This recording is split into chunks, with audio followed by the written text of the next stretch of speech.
Buenas noches a todos. Muchas gracias por haber venido, señor embajador de la República Oriental del Uruguay, doctor Lescano Fraschini, y por supuesto muchas gracias al orador. Y yo calculaba que íbamos a empezar más o menos 7:30, porque es muy difícil hacerlo entrar sin que salude a todo el mundo y que con todo el mundo tenga alguna circunstancia que relatar. Pero ustedes lo conocen, al doctor Alberto Volonté-Berro, es doctor en Derecho y Ciencias Sociales, profesor experto invitado en Relaciones Internacionales del IRI, Departamento de América Latina y el Caribe, de la Universidad Nacional de La Plata, secretario general del Consejo Interamericano de Comercio y Producción, capítulo Uruguay del CICIP, integrante del Consejo de Dirección del Centro de Formación para la Integración Regional, dirección. Es presidente de la Cátedra Argentina del CEFIR, o sea, del Centro de Formación Integral Regional. Miembro fundador del Foro Malvinas del Uruguay, embajador del Uruguay en la República Argentina en el periodo 2000-2005. Candidato a presidente de la República por el Partido Nacional Blanco en las elecciones de 1994, perdiendo las mismas por el 1% del total de los votos emitidos. El presidente electo en esa ocasión fue el doctor Julio María Sanguinetti, también amigo de esta casa y muy amigo de todos. Un punto porcentual por debajo del doctor Volonté estuvo el doctor Tabaré Vázquez, actual presidente de la República del Uruguay. Entre 1995 y 1999 fue presidente del honorable directorio del Partido Nacional Blanco, consolidando la primera coalición de gobierno restablecida la democracia en 1984.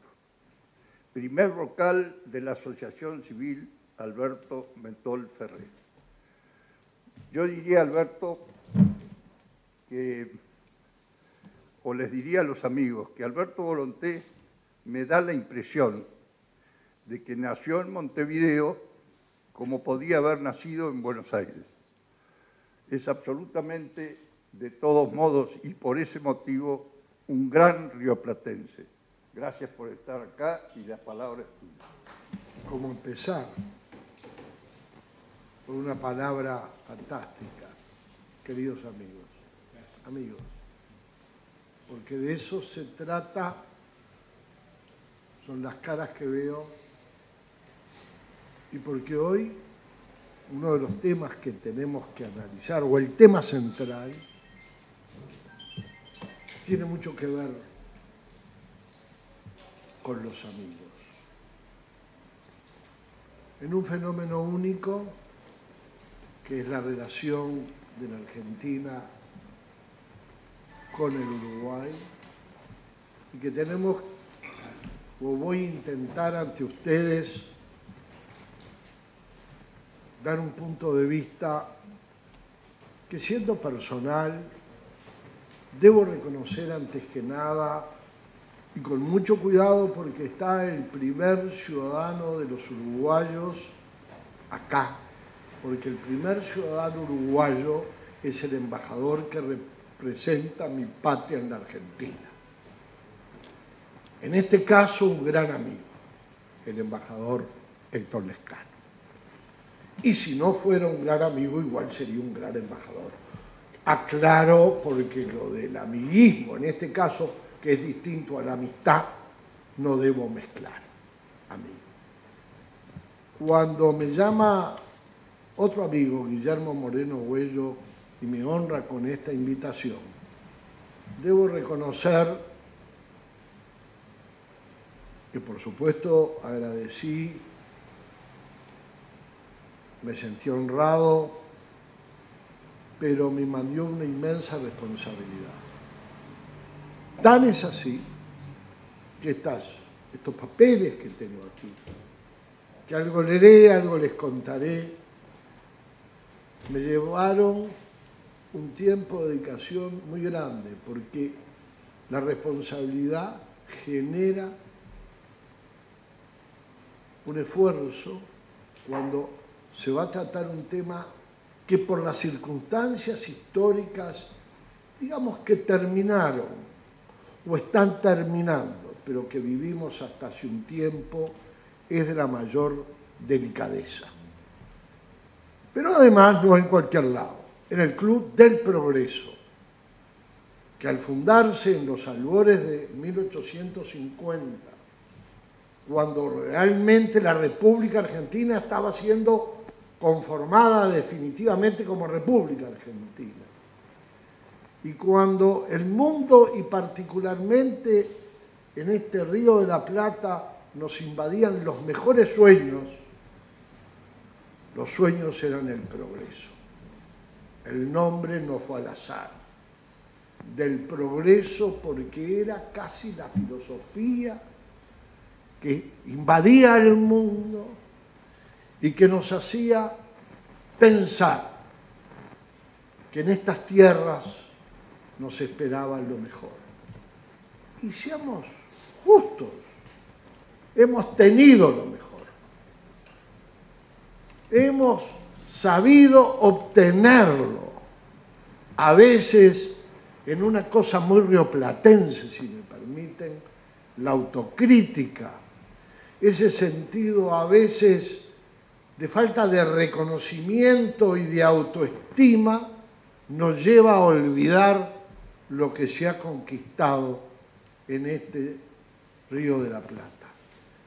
Sí, Guillermo, yo nací en Montevideo, pude haber nacido acá, pero diría como Borges, que él se sentía oriental, porque a él, sus padres, lo habían gestado en unos campos cerca de Montevideo, en lo que a él le gustaba decir la banda oriental.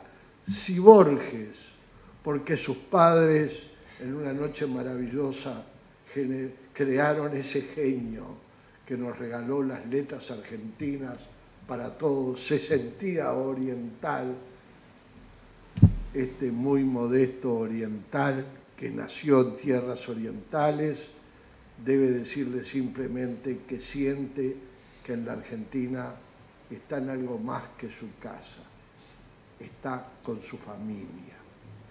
Y algo de eso se trata, y el título, La República Oriental del Uruguay celebra el Bicentenario como propio y de igual forma, tiene un sentido. Nadie imaginaría que los belgas festejan los fastos franceses de julio como propios y de igual forma. Nadie. No es una crítica. Digo que entramos entonces ante una primera circunstancia absolutamente llamativa. Y nos acostumbramos, unos sintiéndolo y otros no tanto, casi como un eslogan, somos hermanos. Como hay que explicar por qué en la República Oriental del Uruguay celebra el Bicentenario como propio, un país extranjero. Sí, extranjero. Es otro país. Después vamos a ver qué pasó y por qué fue otro país. Pero ahí está la circunstancia que nos distingue de las relaciones de otros países de cualquier parte del mundo. Y lo que hay que demostrar es que la palabra hermanos no es un dicho agradable de los tiempos en que ya Sarmiento veraneaba en Playa Capurro en finales del siglo XIX, y porque los argentinos nos honran yendo a nuestra patria y disfrutan de nuestras costas y se enamoran de nuestro Montevideo, y los uruguayos queremos mirar el mundo, conocer lo mejor de él y venimos a la maravilla que es Buenos Aires. Y cuando queremos conocer el folclore profundo nos vamos a Salta y nos vamos a Catamarca. Y cuando queremos ver las bellezas del frío nos vamos al sur. En una palabra, nos encanta trasladarnos de un lado al otro. Pero no es por eso que somos hermanos, ni que se le parezca. Más aún, de ahí ha llegado un pariente mío que se casó con una hermana mía, y eso también une mucho a los uruguayos y a los argentinos. Todos hemos tenido un amor argentino, quien no, yo lo tuve. Estoy felizmente casado hace 45 años, pero tuve mi amor argentino, y viceversa. Pero eso es la circunstancia vital. Lo que pasó fue otra cosa. 100 años después, aproximadamente, de fundarse Buenos Aires, Portugal, el Reino de Portugal, que después de los acuerdos del Tratado de Tordesillas y el Pacto de San Ildefonso había quedado con un límite muy acotado y muy discutible, porque ocupaba una franja tan grande que iba que de las costas del Río de la Plata, nuestras playas, hasta prácticamente lo que es del lado brasilero Valle, Laguna Merín, del lado uruguayo Cerro Largo. Quiere decir que tanto el tratado o el resultado del Tratado de San Ildefonso y previamente el del Tratado de Tordesillas no había dibujado definidamente el lugar que le correspondía al Reino de Portugal y que lo separaba del Reino de España. Ahí empieza la cosa. El sentido portugués, la forma en que actuaba, lo llevaba a que poco a poco, como a ellos ya en aquel tiempo les gustaba decir, infelizmente, iban corriendo sus fronteras y sus mojones al punto de que ya a fines del siglo XVI, en una corrida un poco aventurada, se habían instalado en lo que hoy es la colonia de Sacramento, enfrente a Buenos Aires. Y en Buenos Aires estaba el mojón de poder del reino español más importante, un verdadero desafío. El Reino de España, desde Buenos Aires, tiempo después, empieza a pensar de que había que neutralizar eso y manda fundar Montevideo. La zona de Montevideo, o la costa oriental del Río de la Plata, independientemente de sus condiciones geográficas, estaba abandonada e inclusive, a diferencia del espacio territorial que ocupaba Buenos Aires capital y lo que hoy es la provincia, donde habían nativos muy cercanos, es decir, de la tierra. En cambio en Uruguay no. Nosotros hablamos mucho de los charrúas, pero los charrúas, los que estaban más cerca, estaban muy en el sur de Brasil, de lo que hoy es Brasil. Por lo tanto, ese espacio que hoy ocupa el Uruguay y que en aquel tiempo se llamaba Banda Oriental, era prácticamente un espacio desolado. Se instala entonces el Reino de España en Montevideo y crean una plaza fuerte, no un puerto. Y en esto les pido especial atención, porque Montevideo se funda como plaza fuerte para defenderse los españoles del Reino de Portugal. Pero lo que pasa es que el puerto tenía condiciones y tiene condiciones naturales tan buenas que a pocos años que se le fundara, 1725, empieza a actuar más como puerto. Era un puerto natural y a crecer, y a crecer, y a extenderse fuera de las murallas de la Plaza Fuerte, llegar hasta el Río Negro, cruzar el Río Negro, pasar la laguna Merín. Y hay algo que pido que retengan porque me parece clave, porque a veces lo olvidamos. Lo que hoy es Uruguay, como banda oriental, era casi 3 veces más. Si yo tuviera un mapa de América del Sur, les mostraría el río Uruguay va haciendo una curva y termina allá casi a la altura de Porto Alegre. Eso que hoy ocupa el sur de Río Grande del Sur y lo que eran las misiones brasileras, eso era banda oriental, españolísima, y por tanto después integrante de la provincia oriental, consecuentemente parte de las Provincias Unidas. Y esto me parece una de las claves, que todos olvidamos.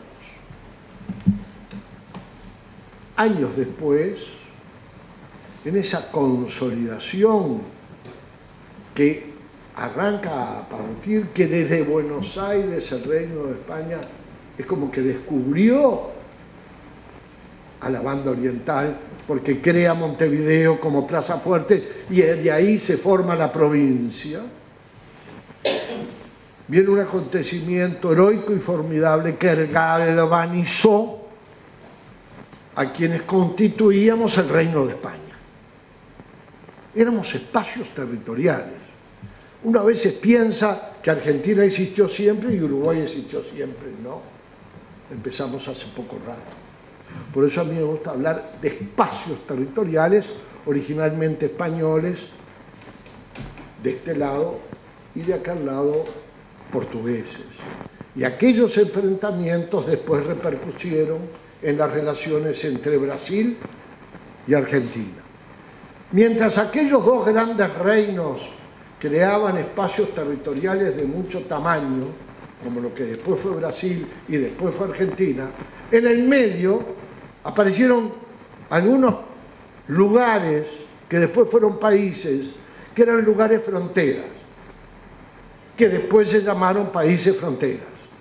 Uruguay, Paraguay y Bolivia. Y el cono sur se transforma en dos grandes espacios.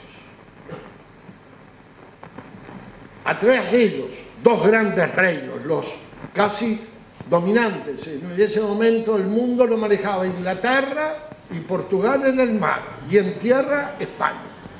España desde Madrid hasta la propia Italia en el Reino de Nápoles y parte de Alemania.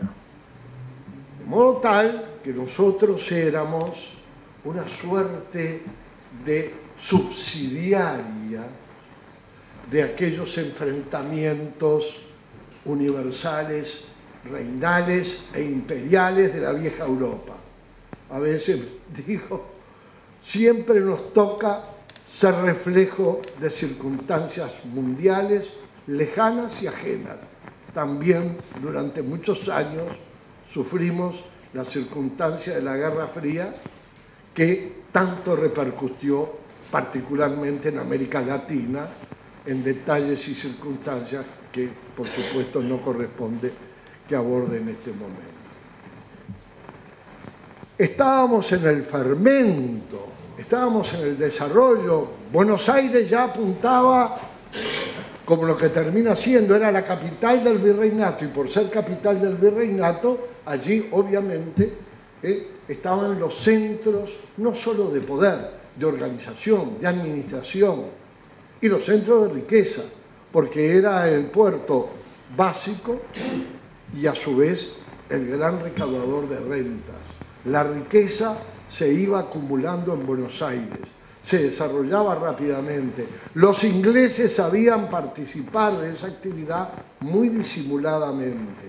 Uruguay, lo que iba a ser Uruguay, Montevideo, los muros no le impedían ir ampliando y llegando a la banda oriental.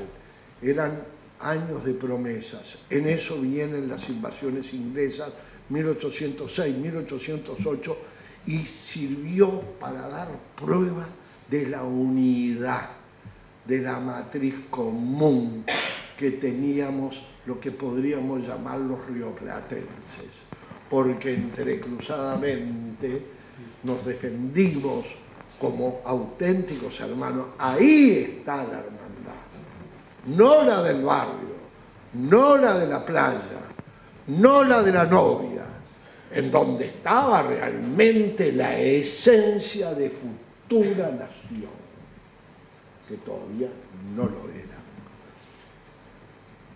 No vamos, simplemente yo con orgullo oriental recuerdo que Montevideo fue declarada la muy fiel y reconquistadora por sus tareas heroicas en tiempos de las invasiones inglesas y de aquel momento tan difícil en ese tramo de la historia.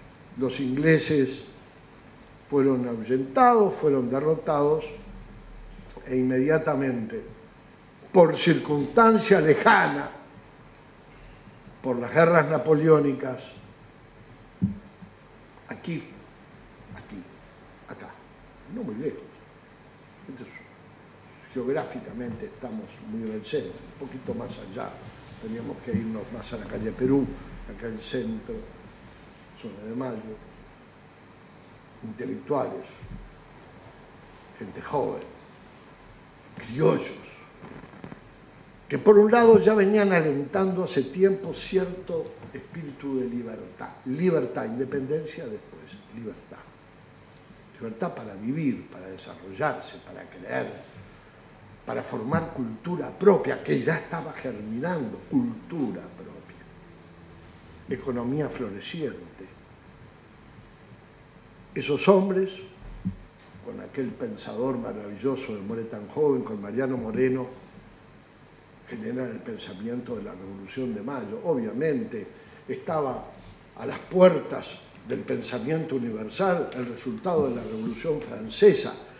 En ese momento las ideas se dividían básicamente en las ideas propias de la Revolución Francesa y de la Revolución Americana, que si bien tenían aparentemente iguales objetivos, porque ambas tenían a la libertad como centro de su lucha, la Revolución Americana toma después una corriente de un tipo diferente, para no entrar a hacer calificaciones, y la Revolución Francesa deja otra herencia filosófica.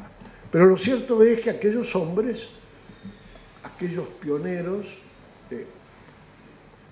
dan la revolución hace no mucho, en el año 10, celebramos el bicentenario de la Revolución de Mayo. Y la Revolución de Mayo, por encima de otras revoluciones, y si me permiten, más allá de la propia Revolución Francesa, no fue para imponer una revolución, generalmente es para imponer ideologías, para generar dominios. La Revolución de Mayo fue para liberar. Si hay que definir la Revolución de Mayo, no duden en definirla la Revolución de la Libertad. De ahí salen las libertades. De ahí se va Chile, de ahí se va Perú, se va Bolivia, se va la banda oriental. La banda oriental oficialmente se adhiere a la Revolución Francesa de mayo de 1810, en mayo de 1811, en la gloriosa Batalla de las Piedras, donde el general Artigas le gana una batalla para la época muy importante a las tropas españolas con el apoyo de la Junta de Buenos Aires. Eso lleva a que la Asamblea General Constituyente de 1813, antesala de Tucumán 1816, invita delegados de la banda oriental. Artigas rápidamente resuelve enviar los delegados y vienen a Buenos Aires con las conocidas instrucciones del año 13. Hay un desencuentro. Acá empieza lo que el profesor Gerardo Caetano, para mí hoy uno de los historiadores más ilustres de mi patria, empieza a definir para conocer lo que es el nosotros y el vosotros, lo que es el nosotros con los otros y lo que es el nosotros contra los otros. Modernamente este tema le pido que lo tengan en cuenta para ver qué es lo que va pasando después.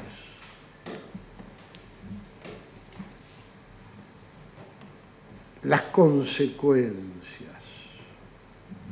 La Revolución de Mayo genera inmediatamente la Asamblea Constituyente del 13, vienen delegados, pero esos delegados tienen una confrontación muy grande con los integrantes de la Junta de Buenos Aires. Ahí aparecían ya las dos grandes corrientes, un sentido de centralismo bonaerense y un sentido federal, donde muchas provincias que después lo fueron Argentina ya lo tenían, pero en la banda oriental era muy fuerte. Artigas era un federalista convencido, en realidad tenía una concepción confederada. Él tenía una gran influencia y ahí había un poco los matices, si se quiere, hasta filosóficos. Artigas estaba muy influenciado, sobre todo a través de Barreiro, de las corrientes filosóficas que devenían de la Revolución Americana, previa a la liberación de las libertades de Estados Unidos. En cambio, la Junta de Buenos Aires, más formada en el corazón mismo de los pensadores de la Revolución de Mayo, tenía una visión más propia de la Revolución Francesa y tenía una concepción más centralista. Pero lo que pasa es que acá, a lo largo de esta tierra de libertad, de una revolución de libertad, estaban los Güemes, estaba Peñalosa, estaba Pancho Ramírez, estaba Estanislao López. La provincia de Entre Ríos, con la banda oriental, dicen los historiadores, que era casi invencible, porque la caballería entrerriana con la caballería oriental eran como los Panzer en la Segunda Guerra Mundial, prácticamente invencibles. Y bueno, ahí venía una gran relación entre Artigas y Pancho Ramírez, que después, por supuesto, de esa muy buena relación terminó muy mal, pero eran cosas de caudillos y cosas de aquellos tiempos, y que no dejan de ser de aquellos tiempos. También son en estos tiempos. Lo que no tenemos que dejarnos llevar nosotros es que las diferencias de los caudillos o de quienes nos gobiernan no nos tocan que nos gobiernen, sean los intérpretes de los sentimientos, sean los forjadores de la historia, cuando la historia la hacen las sociedades en su conjunto y no la hace ningún caudillo, ningún presidente, ni ningún líder de ninguna de ellas, son las sociedades. Estas las que hacen la historia. Al poco tiempo, a raíz de la separación de la banda oriental por el enfrentamiento en la Asamblea Constituyente de 1813, Portugal lo percibe y resuelve invadir la banda oriental, cosa que hace en 1816, precisamente en el momento donde viene la otra asamblea, la de Tucumán, y acá está, felizmente esta tierra se independiza y estamos celebrando ese bicentenario. Yo lo digo con dolor. ¿Por qué lo vamos nosotros a celebrar de igual forma? Debimos haber estado también nosotros en el bicentenario. La diferencia vino entre la convención, el Congreso de 1813 y el de 1816. Y Portugal que invade. Al invadir Portugal, la Junta de Buenos Aires ya había formado un ejército significativo. Las glorias de San Martín, cruzando los Andes a liberar a Chile, a Perú, al resto. Pero también se había desgastado. En 1816, cuando llegan las invasiones portuguesas, hay historiadores que son muy exigentes con la actitud de la Junta de Buenos Aires, que no mandó tropas suficientes para defender la banda oriental. Lo que pasa es que también se midió lo que era una guerra que ya no era el Reino de España, ahí era un espacio territorial que estaba conformándose, que iba a ver lo que eran provincias unidas. No habían definido, no tenían muy claro, tenían claro el sentido de libertad, y tanto tenían claro que fueron a liberar a otros, Revolución de la Libertad, pero no tenían clara la constitución del Estado, cuya forja definitiva viene a partir de 1850. Pero cuando a veces criticamos que por qué no fueron esas tropas estaban diezmadas, estaban agotadas. Piensen que entre esos años, fueron muy pocos, se habían mandado ejércitos a la muerte prácticamente para enfrentar tropas disciplinadas como las españolas. Había que cruzar la cordillera, actos heroicos.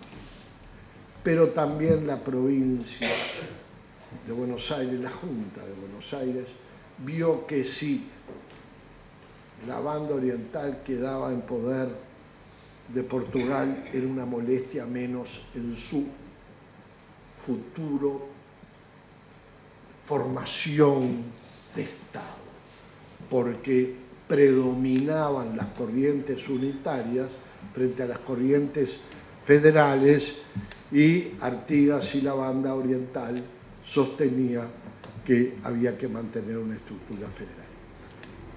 Se va conformando, por lo tanto, a partir de ahí, por un lado, a partir de 1816, las bases concretas, ya definitivas, de la nación argentina. Provincias, enfrentamientos, unitarios, federales, pero la nación empieza a consolidarse. Se va rumbo a crear una gran nación. Brasil, en 1822, se independiza en forma muy distinta. No se tira un tiro, no hay guerra por la libertad. El reino de Portugal, no muy a gusto, porque el rey de Portugal no estaba muy de acuerdo cuando resuelve el devolver a Portugal de dejar independiente a Brasil, pero el hijo le dijo: yo me quedo. Temas de familia, muy portugués, muy brasilero. Entre el emperador padre y el emperador hijo se entendieron, se entienden sin ser padre e hijo, con más razón en este caso, y lo cierto es, pero miren la matriz original, miren qué diferente matriz de cómo nace Argentina y aledaños, Chile, Perú, banda oriental, a cómo nace Brasil. Brasil no participa de ninguna revolución, no hay ninguna guerra, y eso signa. Dime cómo naces y te diré cómo vives.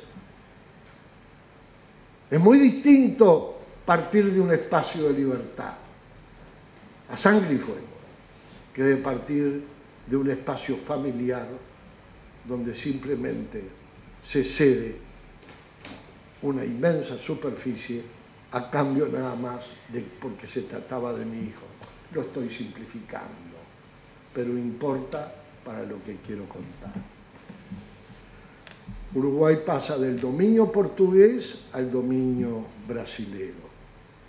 Sigue con el nombre de provincia cisplatina. Pero como siempre quedó latente el espíritu común, precisamente también de la provincia de Buenos Aires, se juntaron unos pequeños recursos para que los 33 orientales, en abril de 1825, salieran de las costas de San Isidro y empezaran una gesta de reconquista de la banda oriental para hacer una provincia nuevamente de las Provincias Unidas. Caía la noche, era el 17 de abril de 1825. El 19 llegan a las costas de la Graciada y Juan Antonio Lavalleja, que era el jefe de los orientales, ¿saben cómo arengó a sus tropas? Registro histórico. Argentinos orientales. Él se dirigió a 33 argentinos orientales. Esto es historia, no es retórica. ¿Por qué? Porque era lo que él veía. Y a esos argentinos orientales los convoca a cruzar el río, desembarcar en Plaza de la Gracia e iniciar una guerra contra nada menos que la República Federativa de Brasil. Rápidamente, obviamente, el gobierno de la época, digamos, rebobina sus intereses, el gobierno argentino, y apoya, porque la gesta de los 33 orientales es una pequeña llama que se prende, pero que después se convierte en una guerra importantísima, donde las tropas de la República, ya digamos de las Provincias Unidas constituidas como un espacio nacional, derrotan en gran parte, los corren a sus fronteras originales a las tropas de la Confederación Brasilera. Pero la guerra no tenía definición y había que buscar una paz porque la guerra podía continuar. ¿Qué es lo que nos olvidamos? Y por eso se hace la Convención Preliminar de Paz de 1828, porque era ya una guerra que estaba perjudicando a los dos grandes países. Y ahí aparece la diplomacia inglesa. Y hubieron tres grandes temas sobre la mesa. En ese mapa, que yo no tengo, sino más abajo, Uruguay era casi 3 veces más.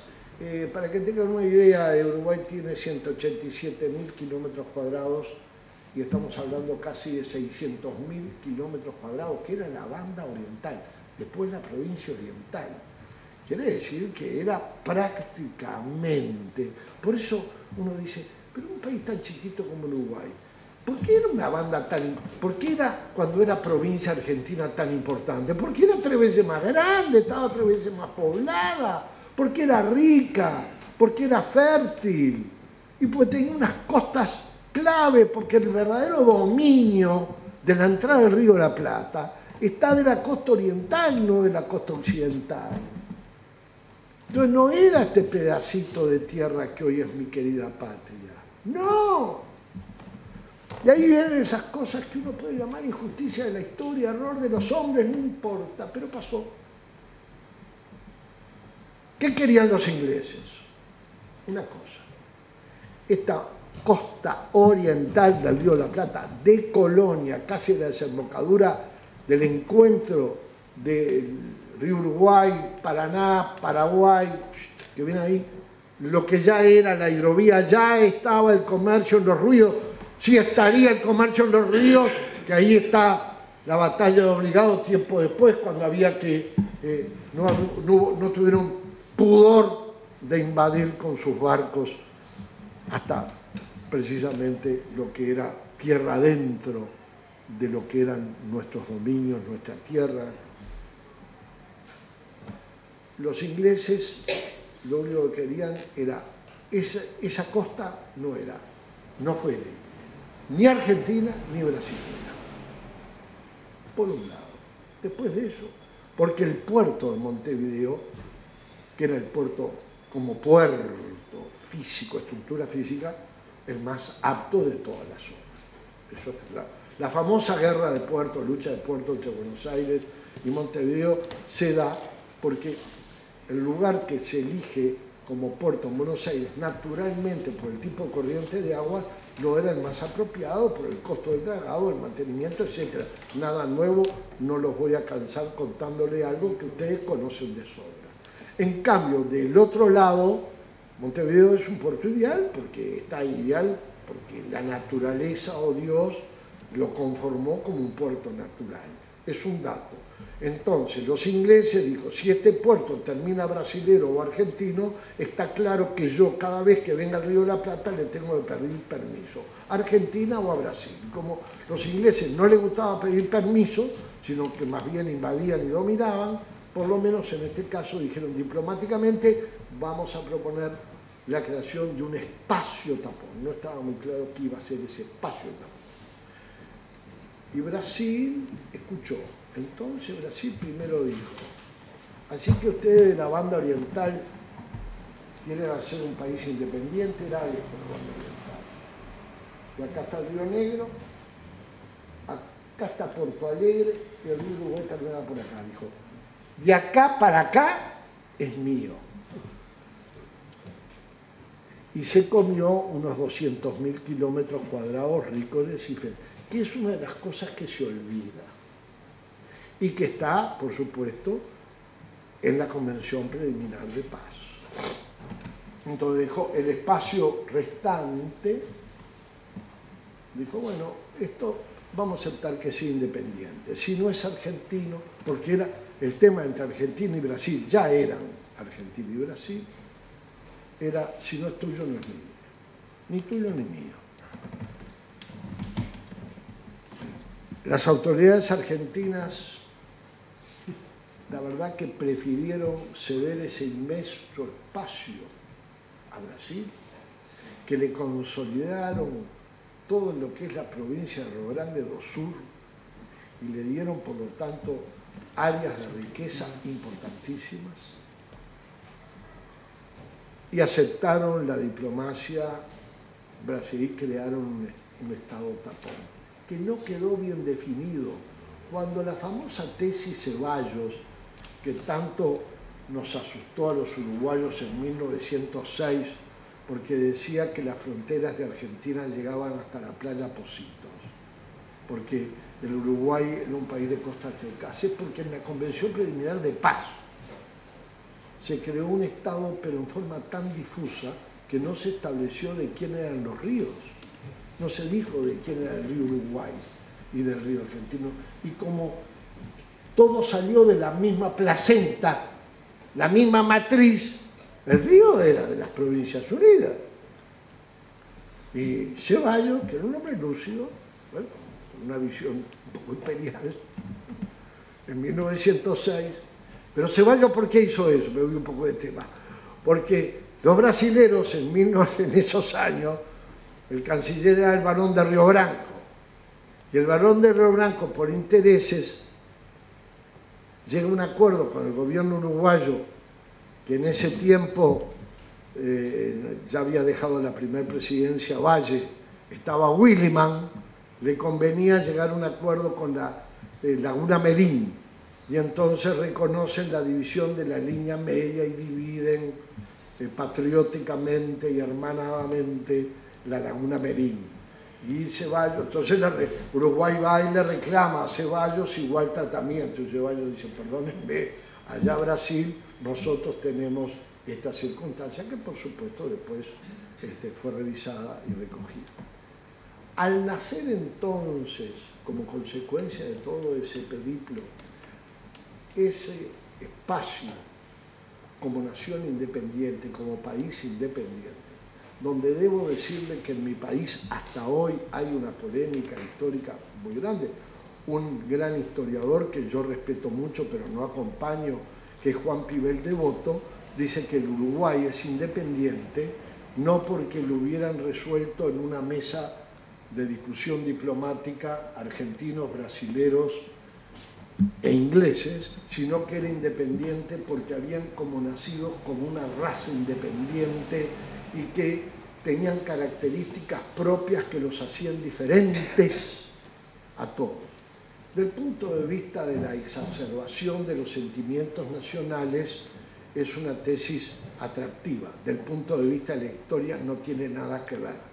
Pero del punto de vista de la hermandad no tiene nada que ver, porque el profesor Pivel Devoto, con todo respeto, y aquí me adhiero sin ninguna duda a la tesis que lidera el profesor Gerardo Caetano, demuestra que hoy la academia y la historia dice que la forma en que los países jóvenes y sobre todo países pequeños como Uruguay tienden a generar su sentido nacional es conformando su identidad. Le pasa a los países grandes. Se busca la identidad. Queremos saber quiénes somos, qué somos. Los países no tienen ADN. No se averigua, te sacan sangre, vos sos sos hijo de fulano. No. Los países son aluviones, son espacios que cambian, que en el cambio buscan su identidad, cambian y recambian. El cambio y el recambio a su vez es el progreso. Y ahí, abrevando en culturas y en nuevas culturas, en formas de organización política, en formas de integrarse al mundo, ahí se va creando la identidad. Y ahí creando la identidad es aquello de decir, estos somos nosotros. Y ustedes son los otros. Porque al final la identidad se forma a través de la comparación. Y las comparaciones demuestran que hay cosas parecidas y cosas distintas. En esa preocupación de las autoridades uruguayas que empiezan a gobernar al país originalmente independiente, aunque todavía endeble por la forma en que le habían dado la independencia, pero jurada la Constitución de 1830, en lo que quedó de ese siglo XIX, el entrelazamiento político de los dos países fue tal que es como que no se habían enterado de que eran independientes. El general Flores, del Partido Colorado, estaba y ponía sus armas al servicio del general Mitre. Y el general Rosas, fundador de mi partido, el Partido Nacional, era el jefe de las tropas de Rosas. Así que fíjense que fundadores y líderes del Partido Blanco y Colorado intervenían, pero no intervenían con afecto, con sus armas, con sus servicios militares.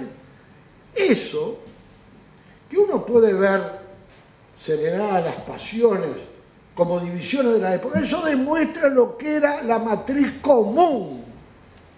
Y costaba tanto separarse que en esos primeros 70 años, del 30 al 900, éramos independientes y seguíamos viviendo juntos. El matrimonio se había divorciado, pero al atardecer se iba al rancho. Se separaban en la madrugada.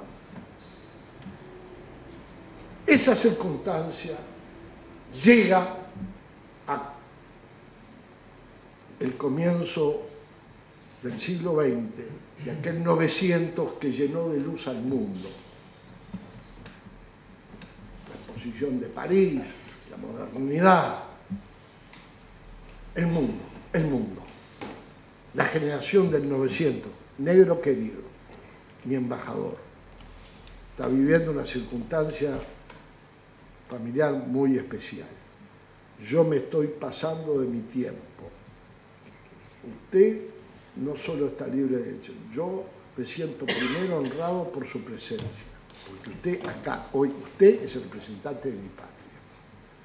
Pero, negrito querido, sentirte libre, sé las circunstancias que estás pasando.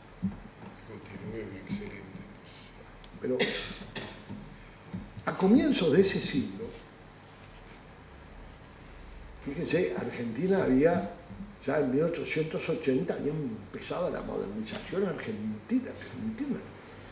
La aparición del frío en los barcos había multiplicado la riqueza argentina. El cuero, que era el valor de todo, pasó a ser un valor de la carne, ¿verdad? Y allá salían los barcos refrigerados con la mejor carne del mundo y atrás en un chinchorro refrigerado que era el del Uruguay. Por eso, claro, es claro. Pero ¿cómo es la cosa? ¿Pero cómo creen que llegaban nuestras carnes a Inglaterra? Pero ser hermano menor y más chico no es un deshonor. Conozco petizos campeones del mundo. No tiene nada que ver. Entonces, bueno, pero maticemos, pero datos, historia, ¿cómo es? Y en el pensamiento de Valle, y en el pensamiento de una generación importante en Uruguay, que es la generación del 900, había una corriente donde políticamente estaba Valle, pero estaba Herrera y Sitch, una serie de pensadores, aún mismo después Frugoni, fundador del Partido Socialista, pero integrante del Partido Colorado en aquel tiempo, que tenían la visión de que para darle identidad al Uruguay, identidad el nosotros, y no, en realidad el Uruguay no tiene mucho que ver con la comarca. ¿Por qué? Porque para identificarnos, como le digo, hay que compararse. Y resulta que al compararnos, las identidades, las igualdades con Argentina eran muchísimas. Entonces, uno creía, como dice Caetano, que para ser distinto hay que enfrentar la identidad a la alteridad. Y yo me siento que soy personal y que tengo una gran identidad si soy distinto a ti. No. Error. Yo no debo imitarte a ti, pero el parecido viene por otras circunstancias. Es del origen. Porque hubo un largo tiempo que éramos nosotros. Curiosamente, con Brasil, que tenemos 1000 kilómetros de frontera seca, cruzamos una calle y estamos, no un río, nunca un gobierno uruguayo, y menos en esos luminosos comienzos del siglo XX, se preocuparon en distinguirse, porque no había ningún parecido, ni cultural, ni de organización política. Hasta las circunstancias de las estructuras raciales, todo era absolutamente diferente. Por tanto, para poder hacer crecer la identidad uruguaya, hubo quienes pensaron, y el gobierno de la época lo pensó y lo puso en práctica, el crear una especie de exacerbado nacionalismo, de decir, Argentina es una cosa, nosotros somos otra, nosotros somos europeos. Y hay una historia muy dura, pero muy cierta, en un viaje que está haciendo un pensador formidable mexicano, Vasconcelos, 1920, está recorriendo toda América, viene bajando, está en Brasil, y viene, entra, baja por Cerro Largo, en el coche a caballo. Y quiere conocer lo que para él era la tierra prometida. Yo traje unos papeles, ¿qué hiciste con estos papeles, Volontegua? Quedan a los anales del club. No los leí. Bueno, en realidad los hice, los estudié, están contados. Pero hay un pedazo de Vasconcelos,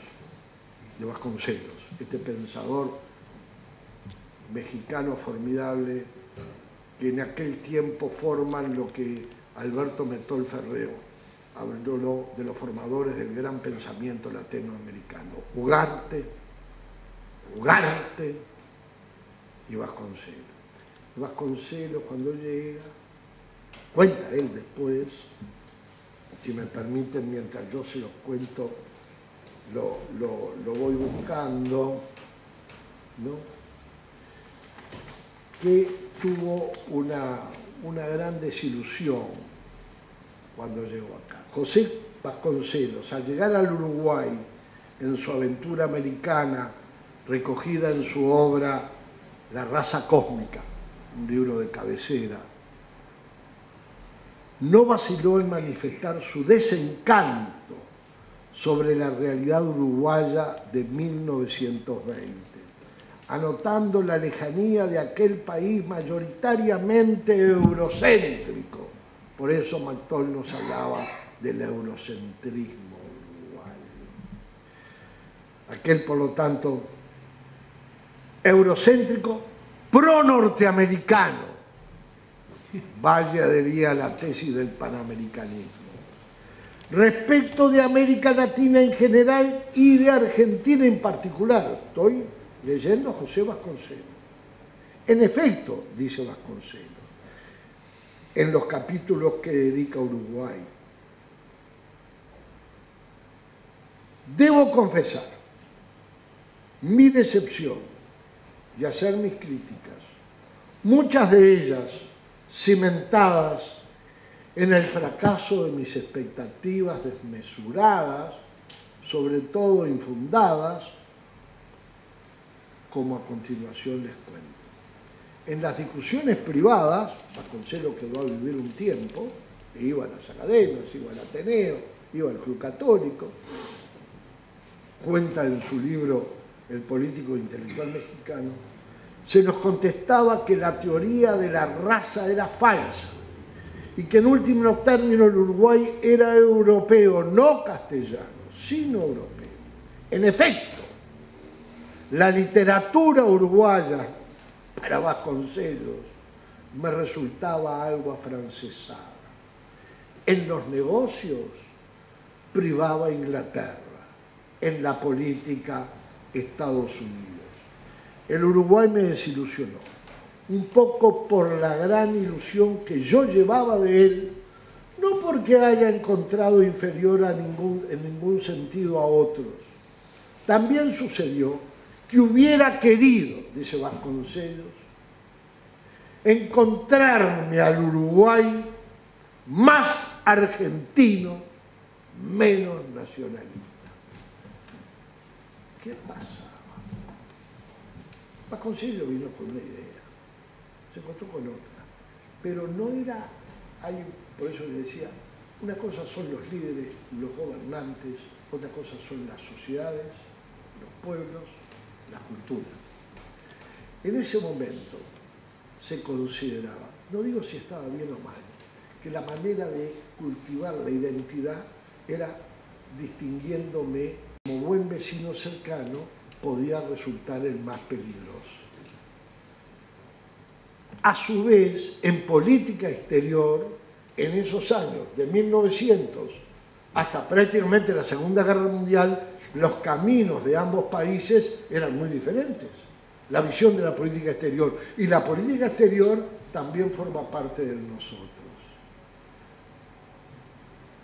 Había que encontrar formas de ir demostrando de que eso se podía modificar, o estaba modificado, o estaba mal interpretado del origen, como yo pienso, como piensa Alberto Metol Ferré, como piensa Gerardo Caetano, y como pensamos todos los que nos ajustamos a la historia, porque aquí no es un tema de sentimiento, y yo trato de no llevarme por los míos.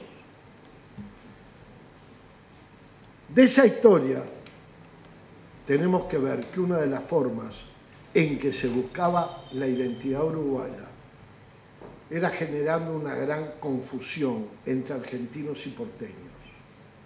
Y además, cómo se definía el porteño. Entonces, la teoría oficial era: el argentino es un encanto, el porteño no. ¿Y por qué no es el porteño un encanto? Ah, porque es centralista. ¿Y quién le dijo eso? El porteño tiene sus características, como el montevideano también. Y también en mi país hay diferencias y rivalidades entre la gente del interior y la gente de Montevideo. Pero había una mala lectura y una mala traducción, y se generó, atrás de un antiporteñismo, entre comillas, una suerte de fobia anti-argentina. Y yo allá al fondo hay un gran amigo mío, si nombro, tengo que nombrar a todos, está allá al fondo, contra la pared, que un día le tuve que contar algo con dolor y se lo cuento a ustedes, y lo cuento y me pone la carne de gallina. En el peor momento del conflicto de las papeleras, y no quiero calificar, he tratado de no nombrar a ningún argentino, me sabrán comprender, en el gobierno de la época, realmente el Uruguay estaba sufriendo consecuencias muy difíciles, cosas muy difíciles. Y estaban dando la película esta de la vida de la Thatcher. Estaba sentado con Isabel, no había mucha gente. Y hay una escena fantástica, es una artista inglesa, trabaja con el guión, obvio, que era la casa de la Thatcher. La Thatcher después nos vimos a enterar, porque son las cosas de la vida. En ese momento no andaba con Alzheimer, ustedes sabían, ¿no? Lo que pasa es que no se lo había descubierto nadie. Que estaba ahí en esa sala, en la misma que estaba Churchill, pues en esos ingleses, el mapa brutal, ¿no? Estaba ella, estaban los... Entonces dice: señora, dice, acá está el general Belgrano, ¿qué hacemos? Mira, no se le mueve un pelo, ya se ve que el Alzheimer crea cierta inmovilidad faciales, húndanlo. Eso está en la película. Cuando sentí aplausos, me brillaron los ojos de la vez. Pero dije, a partir de mañana me voy al CEFIR, vamos a crear la Cátedra Argentina. En los años que Dios me quede de vida, tengo que poner mi esfuerzo. Yo no soy ni historiador ni académico, pero voy a dedicar mi esfuerzo para devolver a la relación y a los afectos propios de los pueblos que estas cosas no pasen. Pero, le dirán, la explicación es lo que se vivía. Ante eso,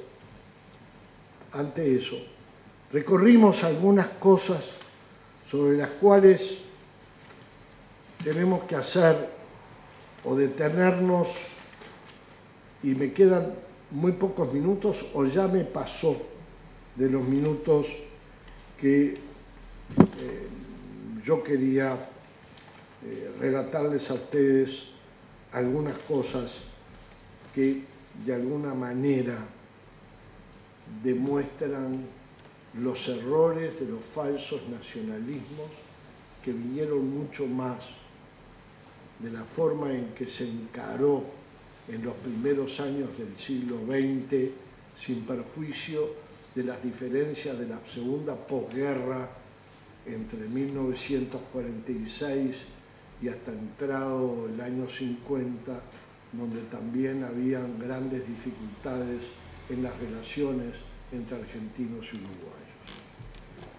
En una relación a la cual yo les conté, pero quiero también en esto reiterarla. Nadie sabe, o algunos o pocos conocen o recuerdan, que Piria era argentino. Y Piria pues, pionero del Uruguay, Piriápolis se llama por Piria, imaginaba un puente que uniera Montevideo con Buenos Aires. Un visionario, un Julio Verne de la época. El puente no se hizo, pero él lo imaginó. Pero me pareció realmente conmovedor leer un tramo donde, como consecuencia de que invitan a inaugurar una exposición en 1921 de Pedro Figari, invitan a Borges para que, en fin, dijera algunas palabras respecto de la pintura. Ustedes recuerdan que Figari había sido un gran político, un gran abogado, un gran político, era un hombre de Valle. Él tiene una diferencia con Valle en 1906 muy profunda, porque en el presupuesto se está discutiendo el sistema educativo uruguayo. Figari era más partidario de poner el acento en la parte de artes y oficios, y Valle más en un poco la influencia francesa de llenar al país de escuelas y de liceos, aunque después muchas veces no se supiera qué hacer con los que ingresaban. En cambio, Figari le decía: estos son tierras de inmigrantes, estos son artistas potenciales, los que hay que dar es oficios. José, y allí Valle era un hombre muy duro, la cuestión que Figari se tuvo que exilar, de hecho, no de derecho. Aquí encontró un hombre muy generoso, que era Huiraldes, el hermano del escritor, que era un hombre con unas extensiones de tierra importantes, lo cobijó, le dijo: pintá, que es lo que vos sabés que yo me... Ya Figari tenía 60 años en 1920, y Figari explota como pintor en la Argentina, al amparo de la generosidad de Huiraldes. Y en esa exposición de septiembre de 1928, un joven que se consideraba tan oriental, Borges nada menos, dice así: Figari pinta la Argentina, pinta la memoria argentina, la memoria. Acuérdense, ¿se acuerdan? La memoria. Piensen en aquella Argentina colonial. Los negros y el candombe y tantas cosas más. Digo Argentina, dice Borges, y esa designación no es un olvido anexionista del Uruguay, sino una irreprochable mención del Río de la Plata que, a diferencia del metafórico de la muerte, conoce dos orillas, tan argentina la una como la otra, tan preferidas por mi esperanza las dos. Eso era en 1928. La replica Onetti, y en una de las construcciones más maravillosas de otra pluma universal, como la de Borges, nuestro Juan Carlos Onetti, al construir en su ilusión, en su imaginación, aquella ciudad fantástica, Santa María. ¿Qué era Santa María? Dicha por él, después en un comentario. ¿Qué es Santa María? Le dice: parte mi Montevideo, parte mi Buenos Aires. ¿En qué proporción? Un poco más Montevideo, pongan el 70%, el 30% Buenos Aires. Estamos hablando de Onetti, estamos hablando de Borges. ¿Saben lo que tienen esos hombres dotados de inteligencia que al final nos representan a todos? Borges es la Argentina, Onetti es tierra oriental. Los grandes genios son genios. Dios los eligió al azar. ¡Tac! Hizo con el dedo. Pero son productos de sociedades. No nacen en el Polo Norte. Así que es un legítimo orgullo tener orgullo por Borges o por Enetti o por tantos otros que no quiero cansarlos y aburrirlos, sino simplemente, y para finalizar, y ahora sí finalizo, porque vengo amagando en finalizar y no, leer textual un tramo que me maravilló del discurso que Gerardo Caetano dictó en la Academia de Historia Argentina cuando lo nombraron Premio de Honor, hace 2 años.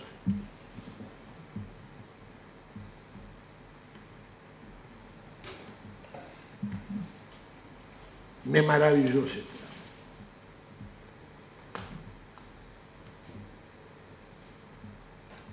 Fue también Quijano y su legendaria marcha, inspiración y vocación para tantos, de un lado y otro del río Mar. Desde su emblema rebelde de navigare necesse, vivire non necesse. Fue más recientemente la hermandad de los exiliados del miedo,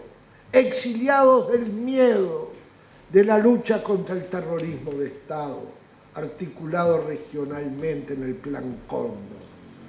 Fue y es legado imperecedero de la memoria de nuestros detenidos, desaparecidos, que siguen clamando verdad y justicia, de los rostros torturados hasta la muerte de Selman Michelini y Héctor Gutiérrez Ruiz, de Rosario Robledo, de William Huitolo, del desaparecido Manuel Liedroff en mayo de 1976, o de los restos todavía no hallados de María Claudia García Irureta Goyena de Gel, que nos gritan desde el territorio oriental y desde la demanda nunca más justa de su hija Macarena y de todos nuestros muertos que la barbarie no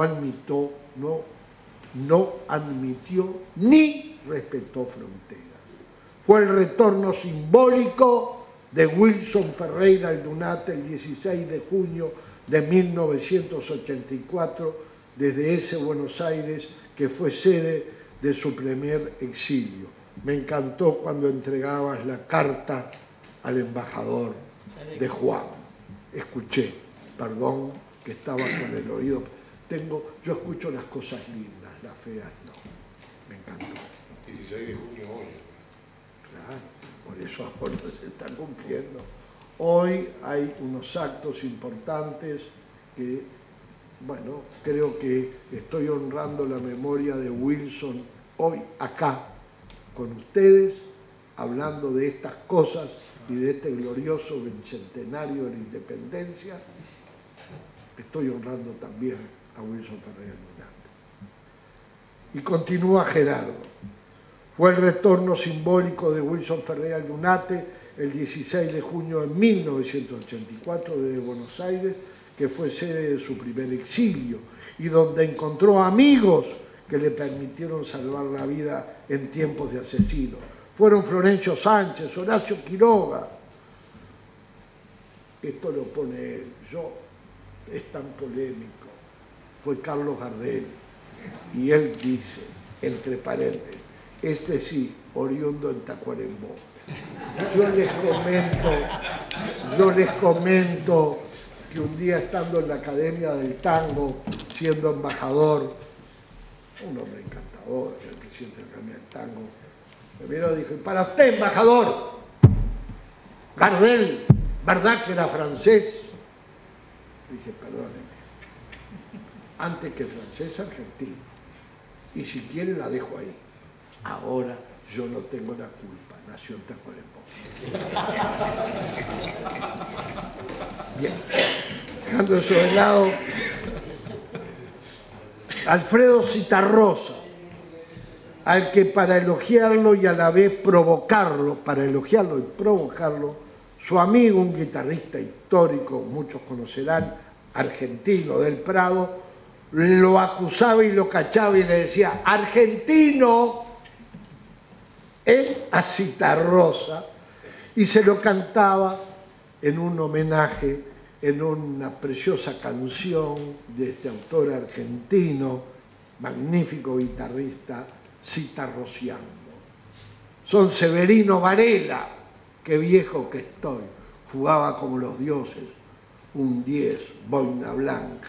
Vayan a los bolichones de La Boca y van a ver a Severino Varela. Y eso que Severino Varela era un jugador de Peñarol en mi patria, pero tras cartón, Walter Gómez, la gente ya no come por ver a Walter Gómez, gloria de River Plate. Son China Cerrilla, Telma Vidal, Menchi Sabat, el príncipe Francescoli, Jaime Ross, Rubén Rada, Leo Maglía, Jorge Dresler, Natalia Oreiro y tantos otros, Por ello, también desde el oficio, dice Caetano, desde el oficio de los historiadores, se impone blasfemar contra las locuras del peor nacionalismo xenófobo que hemos visto emerger en ambos países en los últimos años, algunos provenientes, valga la reiteración, de los lugares más imprevistos. Y por cierto, que ese repudio no debe ser visto como cortina para invisibilizar los conflictos genuinos y legítimos, o como simple retórica para amortiguar la gravedad de la coyuntura por la que atravesamos y hoy felizmente estamos superando. Bien lejos de ello, de lo que se trata es de recordar una y otra vez que el éxito de un proceso de integración, el Mercosur está permitiendo redimir a la historia. La integración es lo único que nos permite reparar el pasado. El éxito de un proceso de integración radica antes que nada en cómo se construyen identidades y alteridades, en cómo se articula la política con la cultura, en las políticas de la cultura. Por allí se perfila más de un desafío que los historiadores, sin renunciar a ninguna de las exigencias de rigor que impone la disciplina, no pueden dejar de responder también desde el oficio, no solo como ciudadanos, sino también porque son profesionales de la verdad. Como ha escrito Luciano Álvarez y Christian Huber, pensando en Montevideo y Buenos Aires, pero ampliando la idea a ambos países y a la cuenca rioplatense toda, comillas, en fin, como buenos rivales y hermanos, ambas ciudades, Montevideo y Buenos Aires, cruzan sus amores, sus celos, cruzan sus amores, sus celos, sus familias, sus filias, sus fobias, otredades y cercanías, diferencias forzadas para construir rivalidades necesarias, imaginarios compartidos, barrios, sensibilidad y sensibilería, nostalgia de pasados mejores, tango, más porteño que montevideano,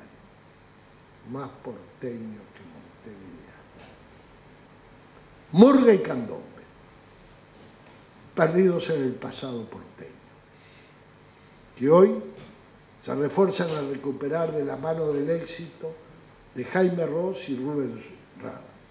Montevideo y Buenos Aires, en sus otredades y cercanías, crean y viven, parafraseando a Borges, comillas, un turbio pasado irreal que de algún modo es cierto, y evocan una región en que el ayer pudiera ser hoy y el aún el todavía. Muy bien.